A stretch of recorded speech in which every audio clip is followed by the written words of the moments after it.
Agartala press ক্লাবের ৪০ বর্ষ পূর্তি উপলক্ষে শহরে বর্ণাঢ্য শোভাযাত্রা। আগরতলা ৩-০ জানুয়ারি প্রবীণ নবীনদের এক সুতোয় বেঁধে এক বর্ণাঢ্য শোভাযাত্রার মধ্যে দিয়ে মঙ্গলবার আমাদের প্রিয় আগরতলা প্রেস ক্লাবের ৪০ বছর পূর্তি অনুষ্ঠান শুরু হল। এদিন সবুজ পতাকা নেড়ে শোভাযাত্রার সূচনা করলেন বরিষ্ঠ সাংবাদিক স্রোত রঞ্জন খিসা, আগরতলা প্রেসক্লাবের প্রতিষ্ঠাতা সম্পাদক সত্যব্রত চক্রবর্তী, প্রতিষ্ঠাতা সদস্য সুবল কুমার দে, শেখর দত্ত, বরিষ্ঠ সম্পাদক সমীরণ রায়, সমীর পাল এবং প্রদীপ দত্ত ভৌমিক।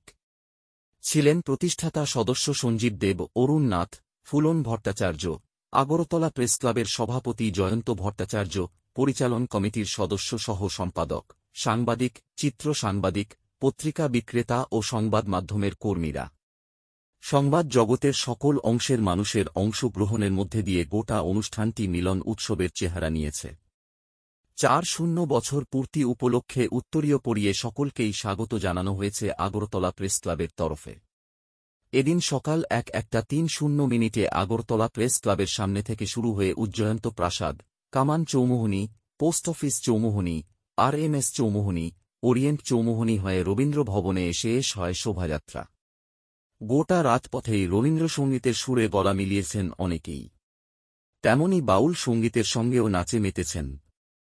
প্রাণচঞ্চল শোভাযাত্রা শেষে আগরতলা প্রেসক্লাবে মধ্যাহ্ন ভোজনে অংশগ্রহণ করেছেন সকলেই। আগামী ১ বছরের কর্মসূচিতে সকলের অংশগ্রহণের আহ্বানের মধ্যে দিয়ে শেষ হয়েছে এদিনের অনুষ্ঠান।